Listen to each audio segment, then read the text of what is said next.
Bismillah, tfaddal.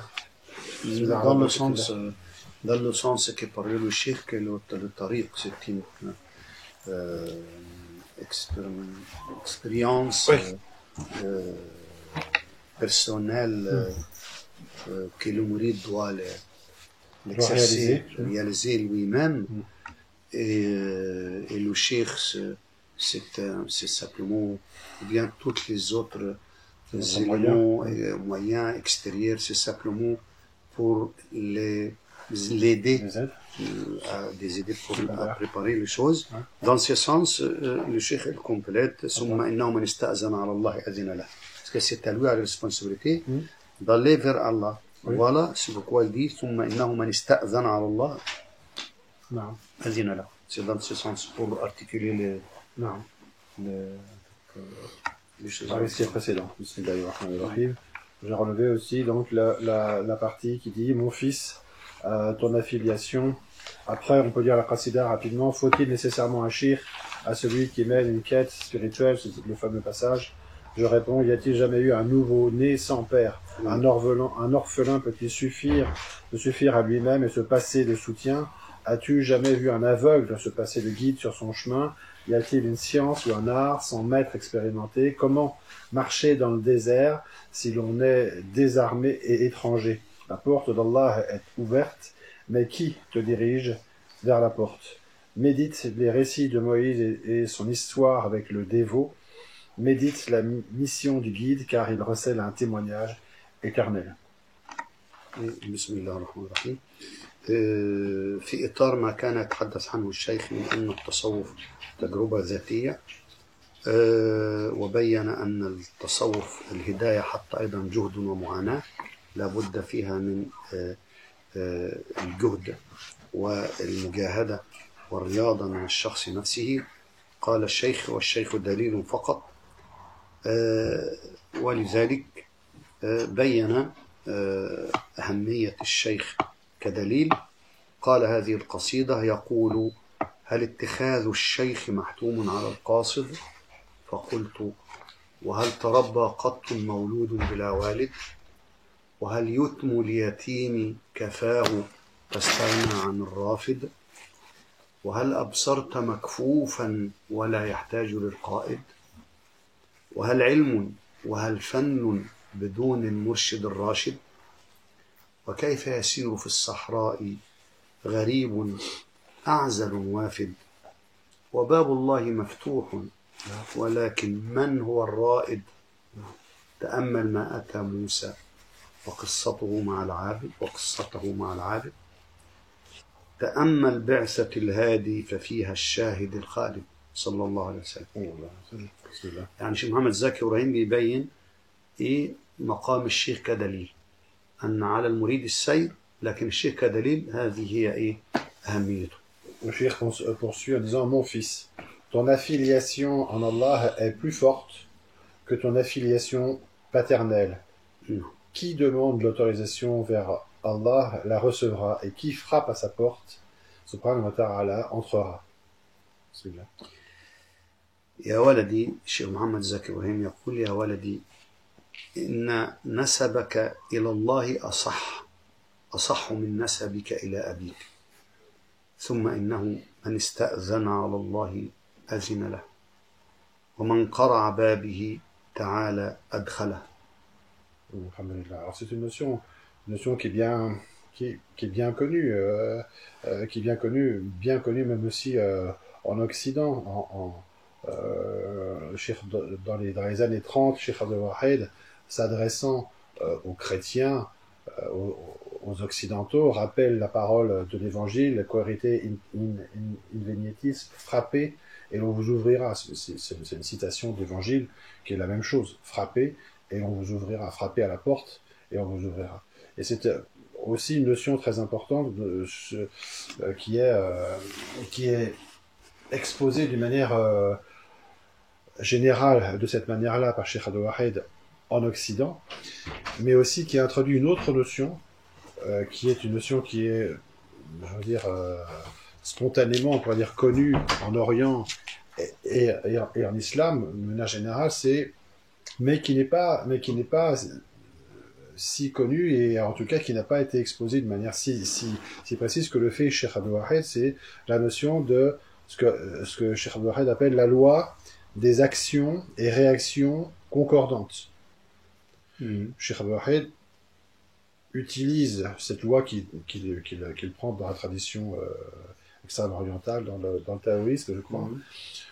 Disons, voilà, il y a on exprime les choses en disant que, pour résumer, parce que Cheikh Abdul Wahid lui dit lui-même, c'est une des notions qui sont assez difficiles à expliquer en langue occidentale, mais en tout cas, il fait une longue description que je résume en disant toute action développée dans un domaine quelconque,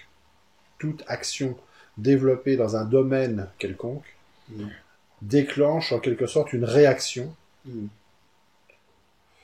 plus ou moins immédiate ou décalée, dont la nature et l'intensité dépendent de l'action initiale. نفس الكلام اللي قاله مولانا الشيخ محمد زكي إبراهيم هو ده اللي بيقوله الشيخ عبد الواحد يحيى ريني جينو عندما توجه إلى أهل الغرب، وهم طبعا ذو أصول مسيحية، فيذكرهم بنفس العبارة اللي موجودة في الإنجيل، أن اقرع الباب نفتح لك. frapper la porte. Oui, frappez et l'on vous ouvrira. اقرع الباب فسنفتح لك. فكل من قرع الباب فتح له، ومن داوم الوقوف على الباب فتح له. فبيذكرهم بذلك مستخدما قاعدة منطقية وعلمية أيضا، وهي أن لكل فعل رد فعل مساو له في المقدار، من ناحية الشكلي، من ناحية الكم، ومن حيث الكيف، من حيث الكم ومن حيث الكيف. فكل فعل بيستدعي رد فعل، فلو فعلت هيترد الفعل لك. طبعا بقول ان اي فعل في اي مجال كان، ده ترجمة لما قاله الشيخ عبد الواحد، ان اي فعل في اي مجال كان بيستدعي رد فعل. رد الفعل هذا له طبيعة أن يكون معادلا للفعل في كمه وفي كيفه. هذا الذي يقوله رضي الله عنه. Voilà, donc la hikmah, on voit bien, cette notion-là, elle est bien connue chez nous. Hein, oui, elle est bien connue chez nous aussi, dans les sciences physiques. Oui, bien sûr. Bon, voilà, mais exprimer une telle chose d'une manière aussi générale, aussi universelle à des occidentaux, à cette époque-là, c'est donner une règle de compréhension très importante et très régulière à la fois. À la fois aussi très orthodoxe. قاعدة علمية فضلا عن أنها في الدين أصلا. Quant à nous, donc là, voilà, je ne peux pas m'éviter de citer cette parole qu'on a déjà citée du Shir, de Sene Shir. Quant à nous, nous indiquons la vérité essentielle. Nous montrons le chemin. Puis nous laissons l'aspirant sincère parvenir au bout de son chemin par son propre effort. نعم. أقول ويكمل مولانا الشيخ محمد زكي إبراهيم عندما يتكلم في هذا عن ما يجب على المريد أن يقوم به وما هو دور الشيخ، يقول: ونحن إنما نشير إلى الحقيقة، أي الشيوخ، ونحن إنما نشير إلى الحقيقة ونبين السبيل، وندع المريد الصادق ليصل إلى غاية الطريق بجهده، فليس شيخك من سمعت منه، ولكن شيخك من أخذت عنه، ومن جاهد عدل، ومن اجتهد وصل. Et de cette manière, on voit aussi on voit bien la science de Sénéchir qui est d'exposer une méthode en fonction des capacités du temps. Voilà, Arif les Amali. Donc on voit bien que la méthode utilisée par Sénéchir est justement très caractéristique des conditions. بارك الله فيك. نعم، c'est très important cette يعني ملاحظة، cette note. مولانا الشيخ محمد عبد السلام يقول أن سيدنا الشيخ بهذه الطريقة يتكلم كلام العارف بزمانه، كما قال مولانا أبو طالب المكي فيما معناه العارف هو العارف بزمانه، وليس العارف هو الذي يميز بين الخير والشر، إنما العارف هو الذي يميز بين أي الخيرين شر وأي الشرين خير. لأن هذا الكلام لا يمنع من بركة الأولياء على الأخذ بيد المريدين ولو بنظرة، كما قال مولانا أبو الحسن أو المرسي أو العباس أيضا نسب إليه ذلك، قال: ما بيننا وبين المريد إلا نظرة يبلغ بها مبلغ الرجال، يعني الولاية. ولكن القضية هنا هي ليست في مدد الشيخ أو قدرته، وإنما في واجب المريد. فالمريد المفترض أن يقوم بالواجب عليه، فهنا نصيحة الشيخ: الواجب عليك أن تعمل وتقوم بالمجاهدة وأنت مسؤول عن ذلك. أما الشيخ هو بالنسبة له يجب أن تعلم هذا، بالنسبة لك الشيخ ليس إلا مشير إلى الحقيقة فقط، وأنت عليك السير، الشيخ لا يسير من أجلك. ولذلك قال: إن الهداية أيضا جهد ومعاناة. ممكن نعم الشيخ يساعدنا في الهداية، ولكن هي جهد ومعاناة من جانب المريد أيضا.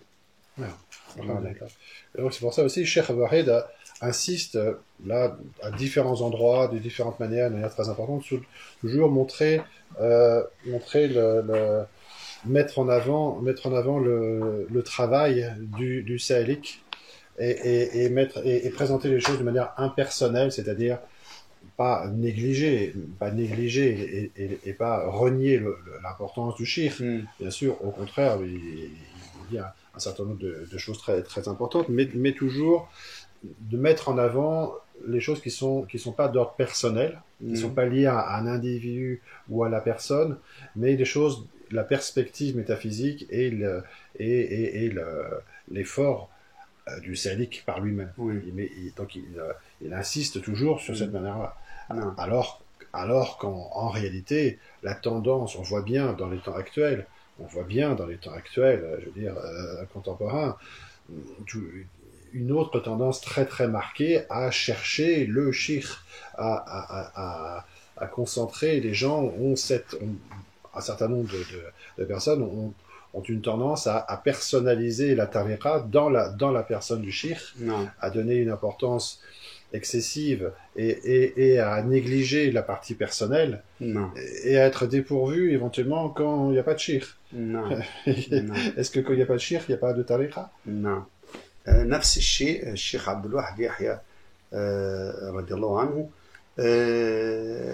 يقول مع اعتقادي أيضا الشيخ عبد الواحد يحيى نفس موقفه أو نفس الموقف، أنه مع تقديره ومعرفته بأهمية الشيخ ومدد الشيوخ، إلا أنه لمعرفته بزمانه يركز على الجهد الشخصي النفسي الذي يقوم به المريد في سلوكه، خاصة ونحن نرى في هذا الزمان